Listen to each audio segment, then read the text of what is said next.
The gavel slams, and the courtroom hushes, but all eyes are on the lone black woman standing silently in the defendant's box. Her wrists still marked from the too tight cuffs, her chin lifted unflinching, as Officer Bradley, tall, white, decorated, takes the stand and begins his testimony.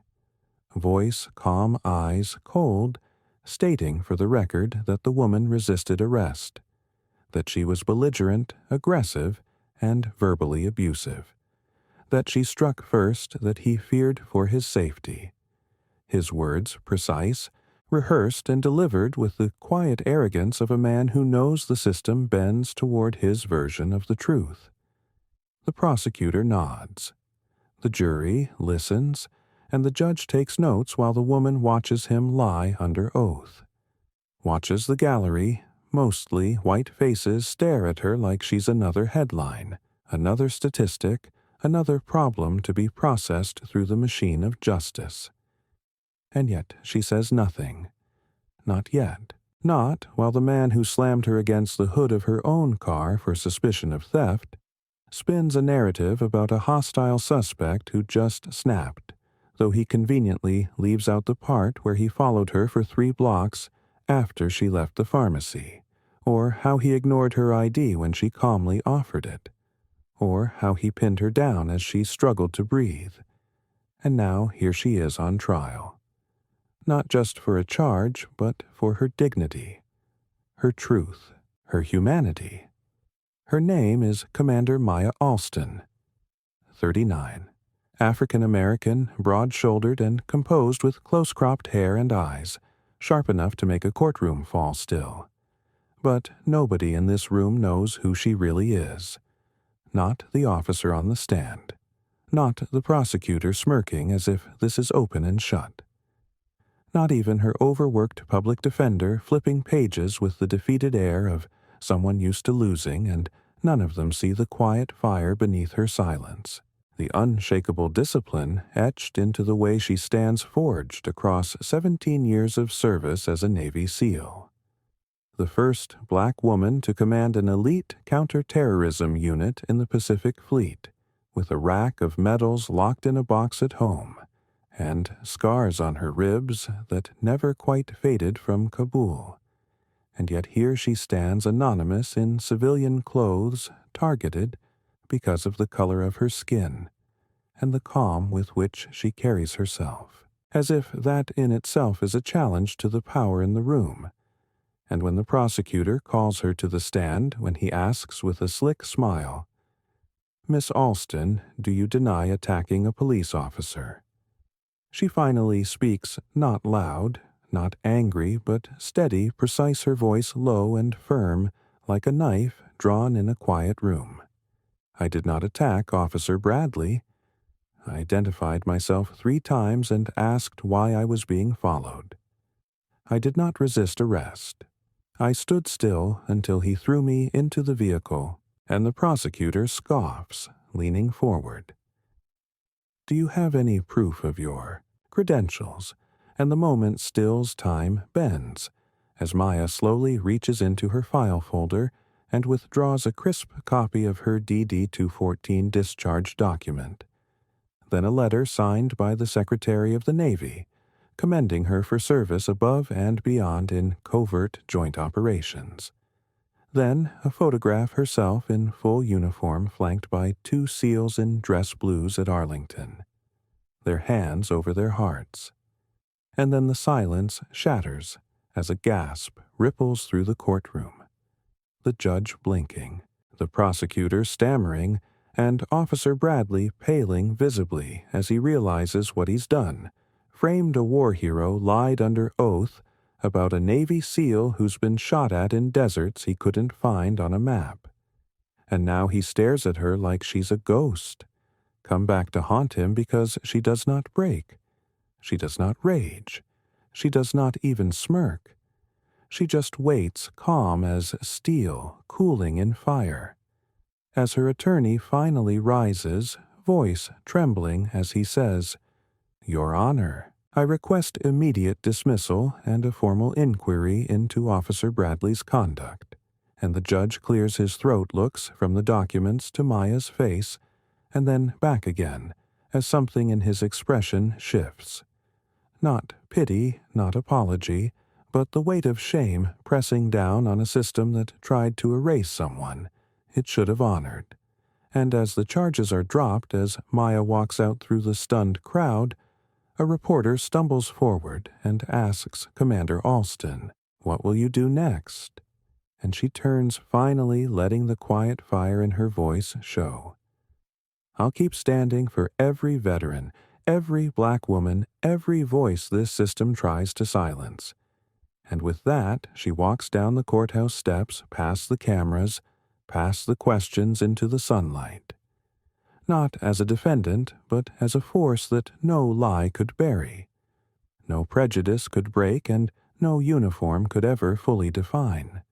Because her valor lives in the silence she kept, the truth she carried, and the justice she refused to beg for, she earned it. And now, finally, the world must reckon with who she truly is. Outside the courthouse, the air vibrates with tension and awe as Maya Alston walks through the small crowd gathering in the square. Her stride, deliberate chin high, the remnants of injustice still clinging to her skin like invisible shackles.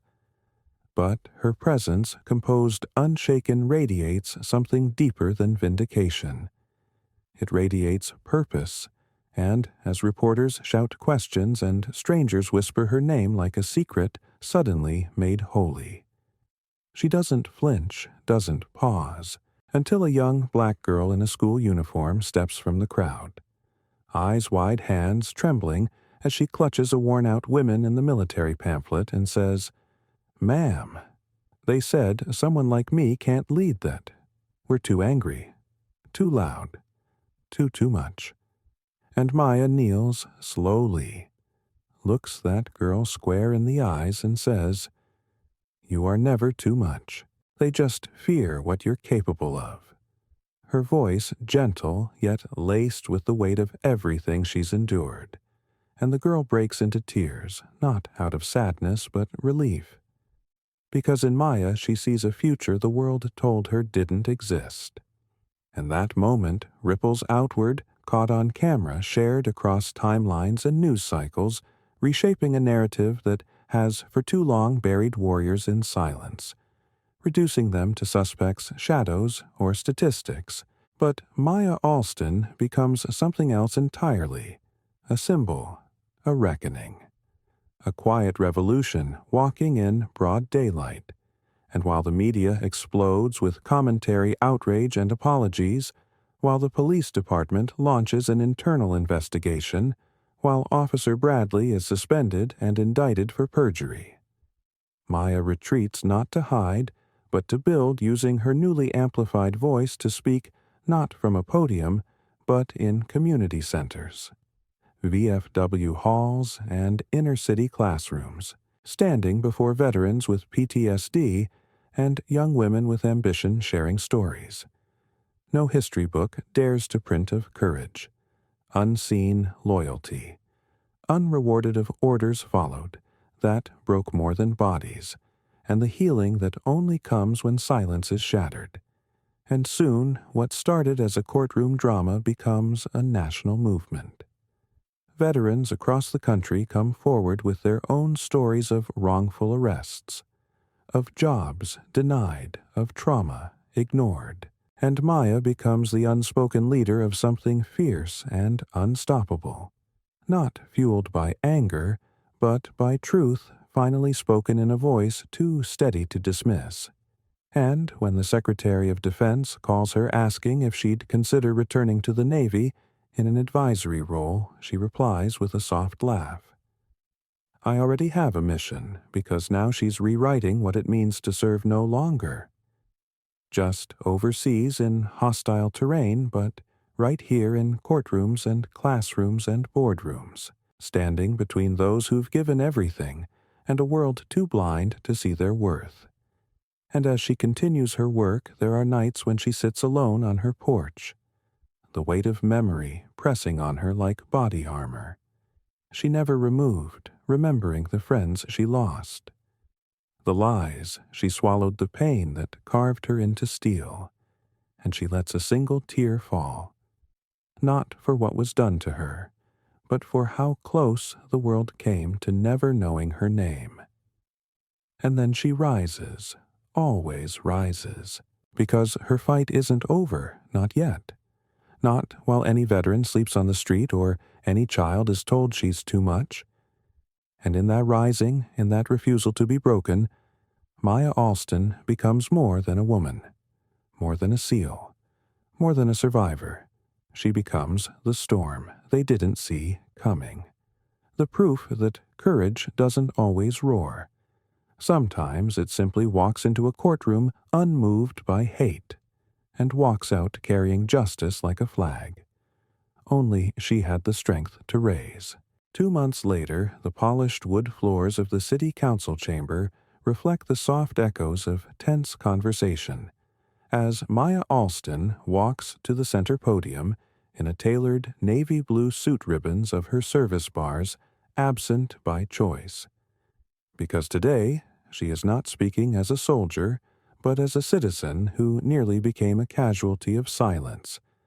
And the room packed with police, brass city officials, and journalists waits as she places a small box on the table, opens it slowly to reveal her Bronze Star, her Navy Cross, and a folded flag handed to her when her closest teammate bled out in her arms in Kandahar.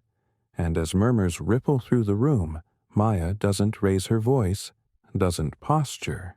She just breathes in deeply and begins. I stand here not to accuse, but to unveil.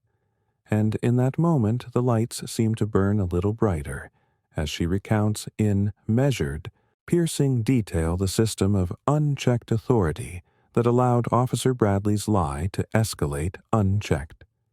The budget cuts that stripped mental health support from veterans, the silent policies that turned decorated warriors into potential threats. The second they step out of uniform and into the skin America fears.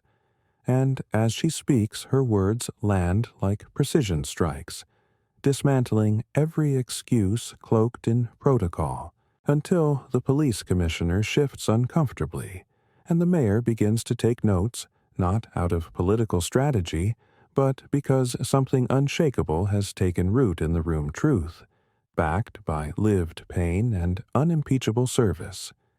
And when Maya finishes, when she closes the box and lets it sit like a silent accusation on the desk before them, she says, "You don't have to thank me for my service. You need to make sure no one else like me ever has to choose between silence and survival." And the room is still no applause, just impact, the kind that echoes long after words are spoken.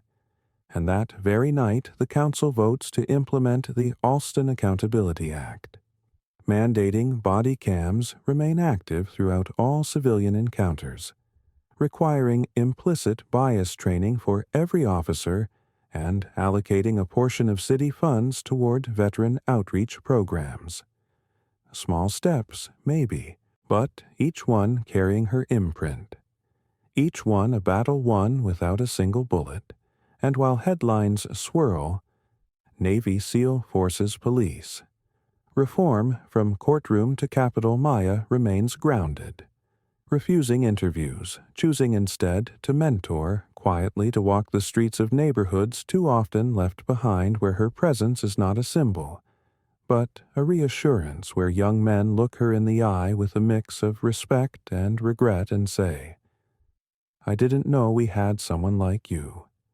And she replies, "You do. Now, what will you become?" And somewhere between those words and their silence transformation begins not just of policy, but of culture of understanding. And Maya finds herself once again leading not under orders, but through example, not under fire, but through conviction. And when she's invited to Washington to testify before Congress, standing before lawmakers who have long debated without truly listening, she brings no anger, only facts, case studies, photos of veterans incarcerated, mistreated, forgotten, and then she holds up a final image herself, face-bruised wrists, cuffed, but eyes defiant, and says, "This is what we do to our heroes when we fail to recognize them." And the room stills once more, because sometimes justice needs a warfighter's clarity, a woman's steadiness, a truth that refuses to blink. And after her testimony, bipartisan support floods in for the National Veteran Dignity and Defense Act, promising federal oversight of police encounters with veterans, funding for trauma-informed policing and public education on recognizing service credentials. And Maya, exhausted but resolute, walks alone past marble columns that have watched centuries of slow justice, knowing she's bent one more arc in the direction of something righteous, and though she still sleeps lightly, still flinches at the sound of sirens, still wears the scars, no speech can erase. She carries on, not for applause, not for redemption, but because someone must. And when she visits her father's grave, a Vietnam vet who died without medals or thanks, she lays her folded flag beside his and whispers, "We're seen now, Dad." I made sure of it, and in the silence that follows in the rustling leaves and the hush of dawn, it is clear Commander Maya Alston is not finished. Not even close, because the war may be over, but the mission has just begun. 1 year later, the skyline of Washington, D.C. glows orange in the twilight as the towering glass windows of the newly unveiled Valor Without Uniform Foundation shimmer under floodlights, and inside the hall filled with rows of veterans journalists, activists, and lawmakers. Commander Maya Alston stands at the front, not as a guest, but as the founder, her name etched in steel behind her, a symbol of what one voice can rebuild from silence. And tonight marks the launch of something unprecedented. A national justice initiative run by Veterans for Veterans created to investigate wrongful arrests, racial bias, and institutional failures that have, for decades, crushed heroes, once cheered in uniform, and as she takes the stage, a soft murmur of awe hums through the crowd, because Maya, dressed in black with a silver pin shaped like a folded flag, radiates something deeper than strength. Now, something like inevitability, and she begins. "You may know my story, but this is not about me. This is about everyone who never got the chance to tell theirs," and the screen behind her lights up with names, faces, case files, veterans wrongfully convicted, silenced, misdiagnosed, deported, even buried without recognition, and she continues. This foundation isn't here to ask for change. We're here to enforce it.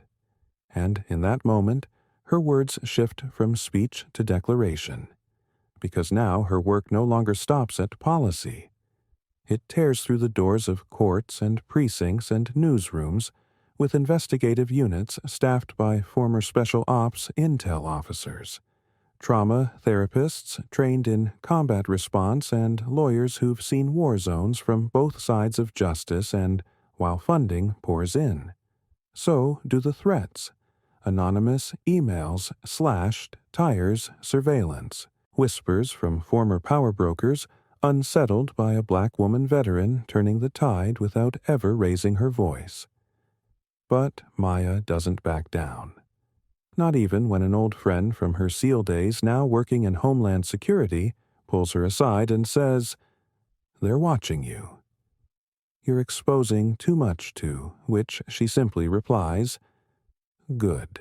Maybe they'll finally see, because the truth once visible cannot be unseen." And that terrifies those who've thrived in the dark, and weeks later, when the Foundation releases a report implicating several decorated officers in a cover-up involving the torture of an immigrant veteran with PTSD. The backlash is swift media smear campaigns, calls for audits, protests outside her home. But Maya stands tall through it all, eyes steady as ever, because she knows who she is, and more importantly, she knows why she fights, and when a congressional subcommittee summons her to explain the report hoping to intimidate or discredit her. She walks in without notes, without lawyers, and delivers testimony so clear, so devastating, so irrefutably grounded in truth that several lawmakers are forced to resign within the month, and the story explodes. SEAL Commander exposes hidden war on veterans, sparking outrage and rallies across the country. And suddenly, police departments begin to implement third-party veteran response units. Courts reopen sealed records, and formerly invisible heroes receive long-overdue apologies, benefits, and justice. But even then, Maya never seeks praise. She spends her nights reviewing case files, attending funerals, and writing personal letters to the families of those who didn't survive the system. Until one day, she receives a faded envelope with no return address. Inside is a photograph of her arrest, circled in red ink and scrawled beneath it. Next time we'll finish the job, and for a brief moment, Maya feels the cold fingers of old fear, but only for a moment because she doesn't burn the letter or call security. She frames it and hangs it in her office right above her medals as a reminder that her mission threatens the powerful because it empowers the forgotten. And late that night, as she walks through the Foundation's hall lined with photos of veterans and a plaque that reads, "Dignity is a right, not a reward," she stops before a wall left deliberately blank, the future space for those whose stories are yet to come. And she whispers, "I'm not done. You're not forgotten. I'm coming." And in that promise, in that whisper of unshaken resolve, Maya Alston becomes not just a leader, but a legacy, a force beyond fear, a living answer to every hand raised in service and lowered in despair. And no matter how dark the corridors of power may become, she walks them unflinching armed, not with weapons but with truth sharpened by blood, justice sculpted from silence, and the unbreakable armor of purpose. 3 years pass, and the name Maya Alston now lives not just in headlines, but in law textbooks, museum exhibits, and the whispered courage of thousands who once thought silence was survival. But change, real and irreversible, has never been quiet, and tonight in the heart of Atlanta, Georgia, beneath stormy skies and floodlit marble, Maya prepares for her most dangerous mission. Yet, not in uniform, not in combat gear, but in a sleek black blazer and combat boots laced tight beneath tailored slacks, standing outside the private estate of General William C. Hartwell, retired, revered, and, until tonight, untouchable, a man whose legacy of war medals conceals decades of buried abuses, a clandestine training program during Desert Storm that turned trauma into torture, that pushed young black low-ranking recruits into unauthorized combat zones without backup, and buried the truth under layers of classified silence. But now, a dying veteran's confession sent anonymously to Maya's foundation has surfaced, naming Hartwell directly, and Maya has spent the last 7 months unearthing every scrap of evidence, interviewing survivors, connecting deaths, dates, orders long thought lost, and tonight, backed by a secret federal task force made up of her former SEAL brothers and a Justice Department strike team, she's here not just to expose him, but to arrest him.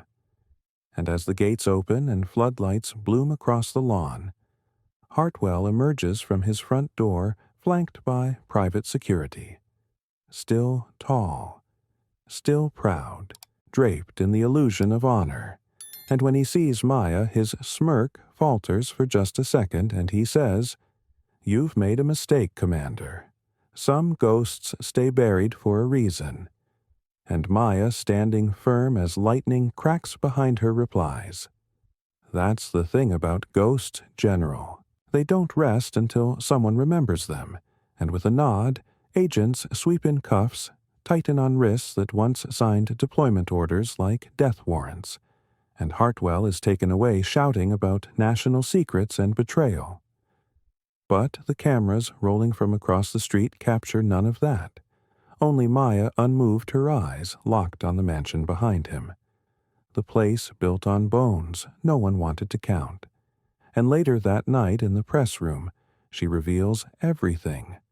Transcripts, names, declassified files, and the final taped confession of a corporal who died by suicide with Hartwell's orders clutched in his hand, and the nation recoils, then rallies, and Congress demands a full military audit, and families long denied the truth receive apologies, medals, and reburials with honors they should have had decades earlier. But through it all, Maya doesn't gloat, doesn't rest, because justice isn't a moment. It's a discipline, and she's still at war, not with enemies of state, but with the rot buried in its heart.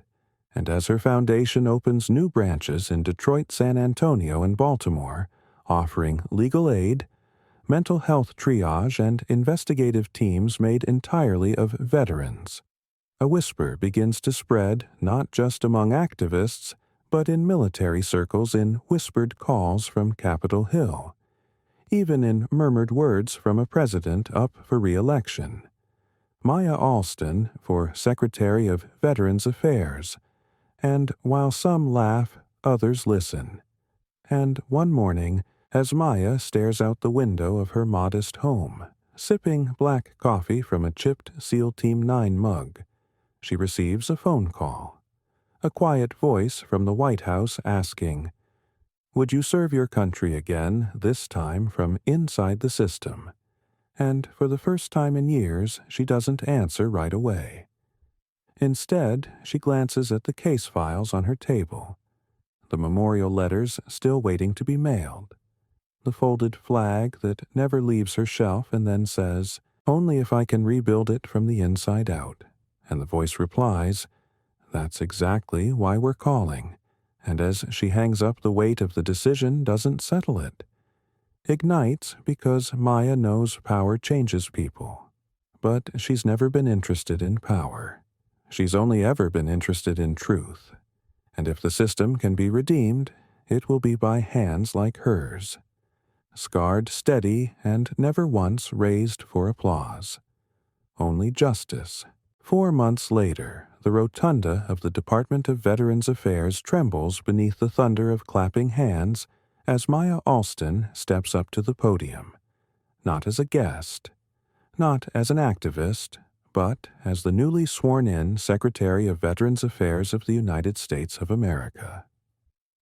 The first black woman, the first Navy SEAL, the first former defendant turned federal cabinet official to ever hold the position, and the moment is both triumph and burden, not just because of what it means, but because of what it demands, because Maya knows the celebration will fade, the cameras will leave, and what remains will be a broken agency, bloated with bureaucracy, riddled with corruption, and haunted by decades of forgotten promises. And as she looks out over the sea of uniforms and suits before her, her voice slices clean through the room. This department will no longer be a waiting room for apologies. It will be a battlefield for justice. And behind her the engraved names of past secretaries shimmer in polished bronze. Some revered, some reviled, but none who walked her path. None who bled in deserts and were nearly buried in courtrooms. And now, within her first 100 days, Maya dismantles outdated systems with surgical precision cutting red tape that kept veterans waiting 18 months for mental health evaluations, launching the Honor First initiative that embeds trauma-trained social workers in every VA hospital, approving emergency housing for every veteran on the street within a 50-mile radius of any federal facility, and enforcing a zero-tolerance policy for racially biased denials of care. But the deeper she digs, the darker it gets. And that's when the sabotage begins. Quiet and coordinated funding. Mysteriously withheld classified files disappearing from archives, anonymous memos suggesting she's unfit or emotionally compromised, and whispers slither through Washington's marble corridors like venom. She's too loud, too bold, too dangerous. But Maya doesn't flinch. Not even when the White House Chief of Staff asks her in private, "Are you sure you want to keep fighting this war?" And she replies, eyes steady, "I don't fight wars, I end them." And while some try to box her into ceremonial roles, photo ops, sound bites, ribbon cuttings, she walks into backlogged claim centers unannounced, sits beside amputees in hallways, visits prison units housing veterans with untreated psychosis, and forces the media to see what's been hidden in plain sight for years. And when congressional hearings are called to question her aggressive leadership, she arrives in her plainest suit, no makeup, no entourage, and reads aloud the names of every veteran who died in the system last year. Name by name. Rank by rank, until the committee chair chokes on silence. And then she says, "You may not like how I lead, but they didn't like how I bled either." And after that, the air changes, and even her critics fall quiet because they finally understand Maya Alston is not there to be liked. She's there to win a war. No one else would admit we were losing. And by her second year, the numbers speak louder than politics. Veteran suicide rates plummet. Discharge upgrades surge for wrongfully dismissed soldiers of color. And a long-shelved Senate bill finally passes the Alston Act, guaranteeing lifetime health care access for all combat veterans regardless of discharge status. But the victory is bittersweet because one night alone in her office under dim light, Maya reads a letter from the mother of a Marine who died waiting for treatment. And it breaks her, not because she failed, but because she didn't get there in time. And as she lays her seal pin beside the boy's photo, her tears fall silently, and she whispers, "I won't let it happen again." And months later, when a young black Air Force captain visits her office trembling with doubt about staying in service after facing racial slurs from his own CO, Maya looks him in the eye and says, "Stay. Not for them. For the ones who come after you. They'll need to see someone who didn't quit." And in that moment, the circle completes not with closure, but with continuity. Because Maya Alston was never meant to finish the story. She was meant to break the silence, plant the flag, and leave the door open wide enough for an army of justice to walk through. And one day, when she finally steps down, not in disgrace or defeat, but in peace, she hands the next secretary a single object, a blood-stained patch from her first tour overseas, the words barely legible but still clear enough to read, "Hold the line." And as she walks away from power for the first time, the nation stands taller in her shadow. Because some heroes never needed parades or monuments, they just needed to be believed. 2 years after stepping down, Maya Alston lives far from D.C., on a quiet patch of land outside Asheville, North Carolina, in a modest, sun-worn cabin surrounded by pine and fog, where the only sounds at dawn are birdsong and memory. But the mission hasn't left her.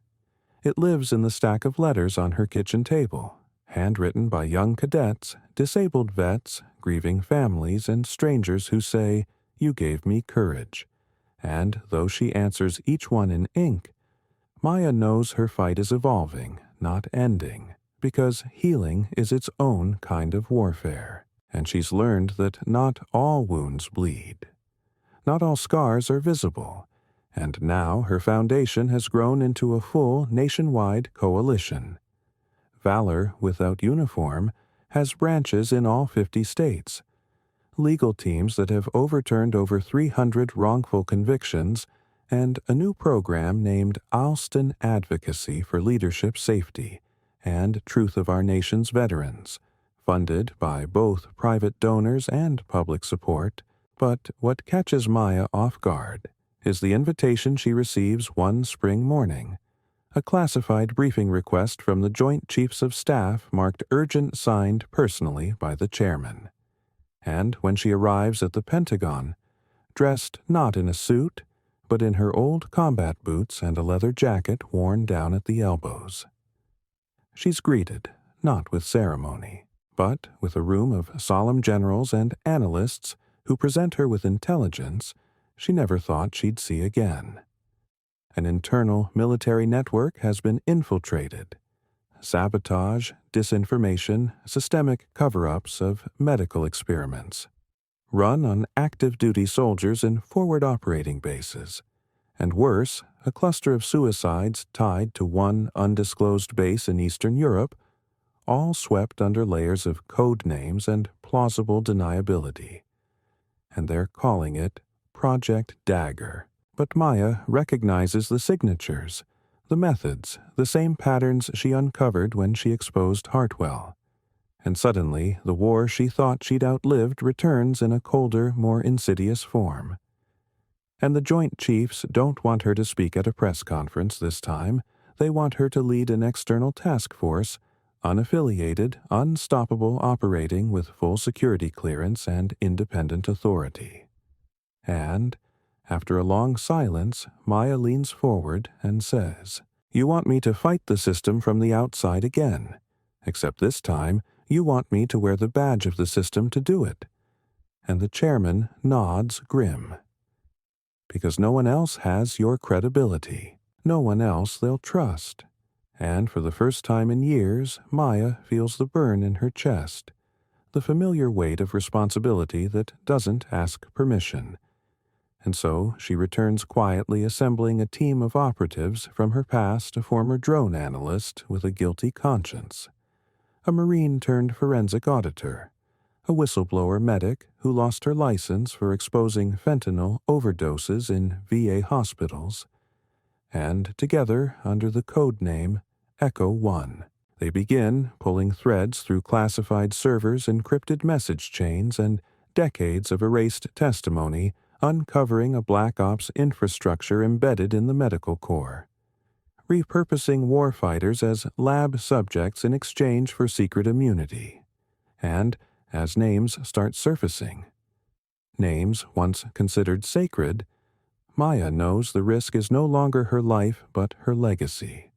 Because this time, the fallout could destroy the very institutions she once fought to redeem. And as the mission accelerates, her face returns to the news, but not with praise. Hit pieces circulate claiming she's gone. Rogue political operatives smear her as unstable foreign agents, place bounties on her head, and one night a brick crashes through her cabin window with a note attached. You're not invincible anymore, and still she doesn't retreat. Doesn't hide because invincibility was never her armor. Truth was, and by the time she and Echo 1 uncover the final transmission log, a video of a dying soldier whispering, "Tell Alston the war never ended. They just changed the battlefield." She knows what must be done, and she calls a live press conference in New York City, stands before the nation once more, battle-worn and unflinching, and detonates the truth across every screen in America, naming generals, corporations, and departments complicit in a decades-long betrayal of the people they swore to protect, and the world breaks open not in chaos, but in reckoning, because no one can look away now, not after Maya. not after the proof, and Congress is forced to act. Arrests are made. Trials begin. Memorials are held for soldiers once buried in shame. And history bends again just slightly under the pressure of one woman who never stopped holding the line. And months later, as she testifies one final time before an international tribunal, a young veteran stands to ask, "What do we do now?" And Maya, her voice hoarse, her eyes tired, but burning, replies, "You keep telling the truth." Even when it's dangerous. Especially then, because silence is the battlefield, and you are the resistance. And in that final declaration, she doesn't just end a mission. She sparks a new one carried now, not by one, but by thousands, because Maya Alston is no longer just a name or even a legend. She is a movement, a promise, a living testament that no matter how deep the betrayal, how high the walls or how loud the lies, the truth, when carried by the right hands, will always rise. 2 more years pass, and the movement that Maya Alston sparked now roars like wildfire across continents. Her face no longer just a symbol of resistance in America, but a global icon of veteran justice. Her words quoted in refugee camps, military tribunals, and youth rallies in countries still burying their wounded in silence. And yet Maya herself remains in the shadows intentionally, almost mythically traveling off-grid, appearing only when most needed, in places no spotlight reaches, in war-torn villages of Congo, where former child soldiers are being retrained as medics, in a crumbling apartment block in Ukraine, where she quietly hands a PTSD-stricken sniper the letter his government refused to deliver, in a Chilean courtroom where she stands beside a young female soldier being court-martialed for disobeying an unlawful order. And everywhere she goes, people whisper her name like a code. Like an oath, Alston is watching. Alston is coming. Hold the line and back in the U.S. Her foundation has evolved into the Global Veterans Transparency Initiative, with over 100 to 200 staff, a presence in 31 countries, and an entire generation of military reformists who see her as their North Star. But none of them can find her not fully, because Maya has retreated further into the deep work of dismantling power. Not from the podium, but from inside the machine. And then, just as the world begins to speculate if she's disappeared for good, a video is leaked, grainy, time-stamped, filmed on a shaky satellite phone in a remote region of Sudan. A war criminal, once thought dead, is captured and brought to justice by a small unknown team. And in the background, unmistakably, is Maya, kneeling beside a collapsed rebel child soldier, wrapping his arm in gauze, whispering something none of them can hear. But the world erupts because it confirms what many feared and others prayed for. She's still out there, and now. The United Nations formally requests her to serve as the first ever Global Commissioner for Military Human Rights, offering her unprecedented powers, total investigative autonomy, and the authority to cross international boundaries without red tape to intervene wherever military injustice takes root, and the world holds its breath as she deliberates. Because accepting would mean walking into the fire not as an insurgent, but as the most powerful moral figure in modern military history, an impossible fusion of soldier, survivor, judge, and rebel. And when the announcement finally comes, it is not from her, but from a field medic in Syria who shares a photo Maya, standing at a tent clinic surrounded by orphaned children and burned-out volunteers, holding a single handwritten sign. Yes, but I serve the people, not your politics. And so it begins again, but larger, deeper, more dangerous, because the enemies now are not just corrupt generals or racist police, but entire governments hiding atrocities behind flags and handshakes. And as Maya travels from the mountains of Afghanistan to the slums of Caracas, uncovering war-profiteering chemical testing and conscription trafficking, she becomes a target not just of extremists, but of powerful international coalitions who brand her a threat to national sovereignty. And yet none of them can touch her because the people protect her. Soldiers shield her, hackers erase her trail, and whistleblowers deliver her proof before they deliver it to their own leaders. And in time, the idea of Maya Alston becomes something more than mortal. She is no longer a name, but a phrase.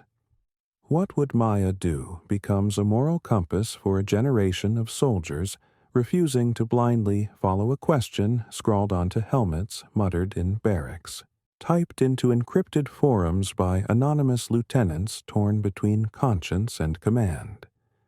And one day on a dusty road in South Sudan, a child hands her a piece of scrap metal carved into a medallion, etched with one word, truth.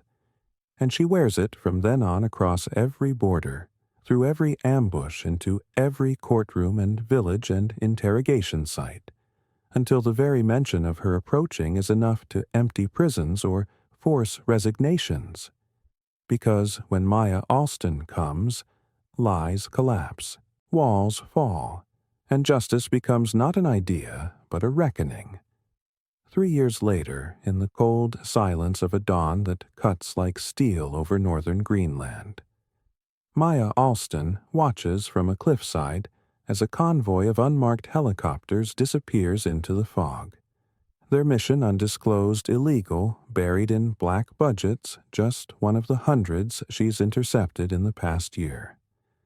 But this one is different because, for the first time in over a decade, she wasn't fast enough. Hours earlier, her encrypted comm line had gone dark mid-briefing. Her team code, Echo, was ambushed. The drop point was blown, and somewhere in the wreckage of that frozen outpost a tracker was planted. Her name is no longer hidden. Maya Alston, global traitor or hero. The headlines explode across the world within hours. One by one, global intelligence agencies release her movements, twisted dossiers, fabricated reports. Nations that once shielded her now turn cold. Governments freeze her funding. Embassies issue warrants. Her foundation is labeled a threat to global stability. The same soldiers who once whispered, "What would Maya do?" are ordered to forget her. Some obey, but not all. And, in an undisclosed underground network, a rebellion brews a digital army, a ghost force of former operatives, translators, survivors, medics, rogue agents, each one touched by her justice, each one now hunted for ever having known her. The world calls it a fall, but Maya knows better.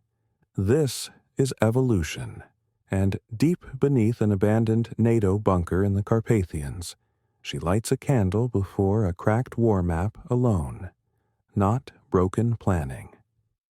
Because this was always the end game, she just never expected it to arrive so soon. For months, she moves like smoke, changing identities, crossing borders on foot, staying ahead by seconds. Not even Echo knows where she is, until one day in the basement of a burned-out church in rural Vietnam, a young woman, barely 20 in dusty fatigues, finds Maya tending to the wounded, and kneels with tears in her eyes. "I've read every page of your work," she whispers, shaking. "We thought you were gone." Maya looks at her, sees the fire, the quiet defiance, the same defiant grief she once wore in that courtroom years ago. And then without a word, Maya unclasps the medallion from her neck, the one that reads "Truth," and places it gently in the girl's hands. "I was never the mission," she says softly. "You are, from that moment, the legacy fractures.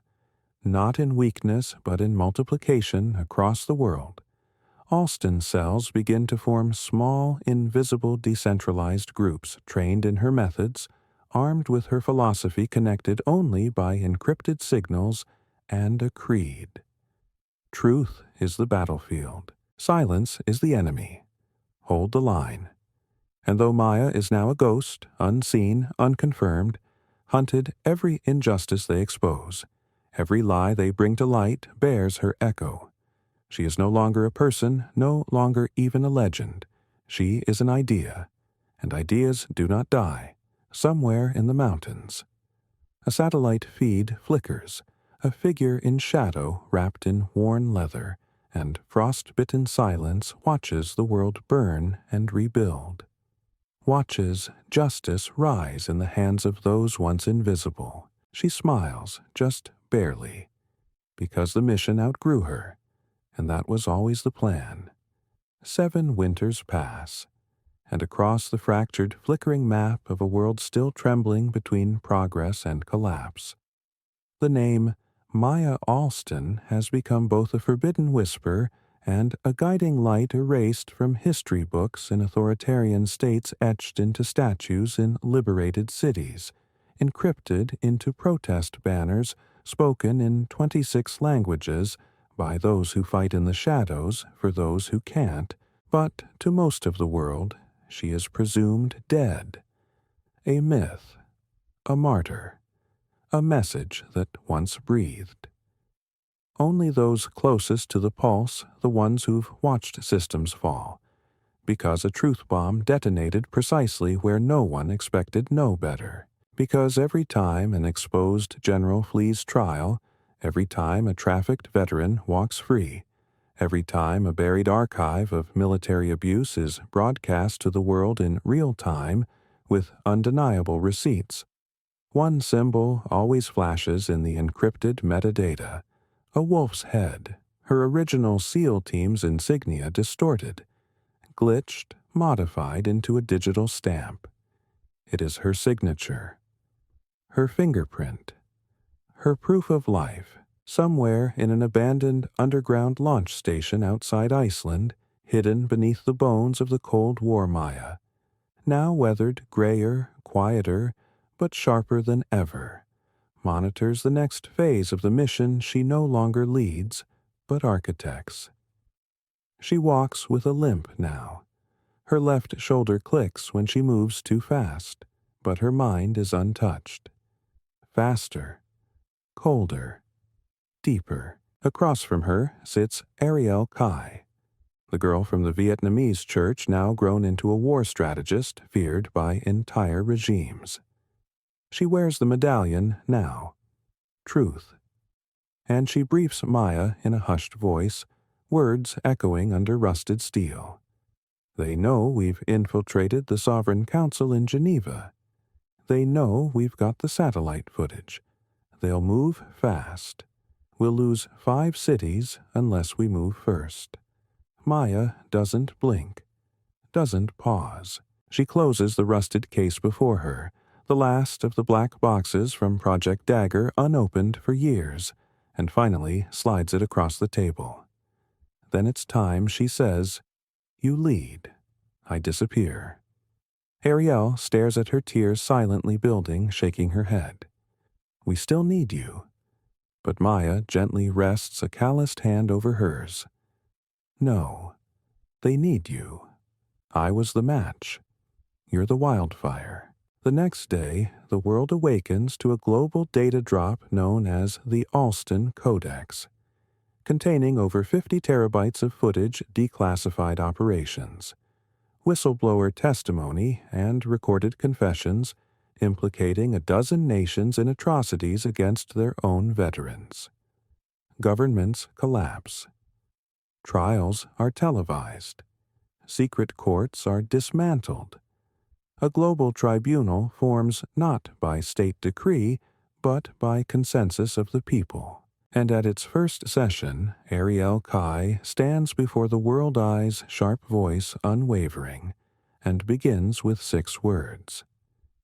This began with a woman they erased. The chamber falls silent. Flags lower. History shifts, and somewhere far from signal towers and satellites in the highlands of an unmarked country, Maya Alston watches it unfold on a handheld monitor powered by the last solar cell in her possession. A smile tugs at the corner of her mouth, not of pride, of peace.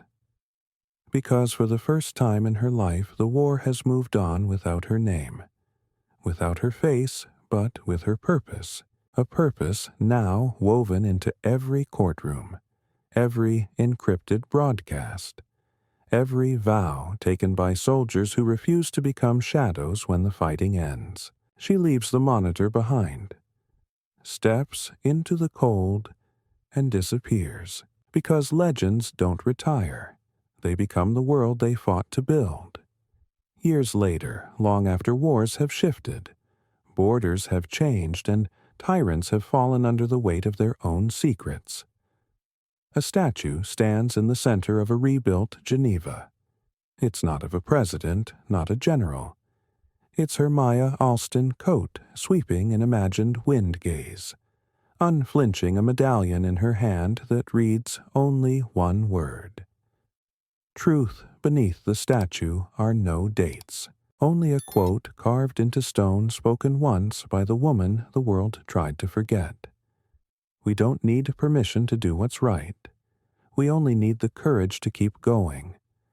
And so her legacy endures not through monuments or medals, but in action. In every voice that dares to speak, every system held accountable, every soul who once felt invisible now standing tall. Because Maya Alston was never just a soldier, never just a whistleblower, never just a name. She was proof that truth has a face, that justice has a spine, and that sometimes the quietest fight leaves the loudest echo, and that echo is you. If this story moved you, inspired you, or made you believe again in the power of justice, don't let it end here. Subscribe to our channel for more powerful, emotional stories, like this, true and fictional, that give a voice to the forgotten and shine light into the darkest corners. Turn on the notification bell so you never miss a story that could change your perspective. Share your thoughts in the comments. Join our community. Be part of the movement. Because stories have power, but your voice makes them unstoppable.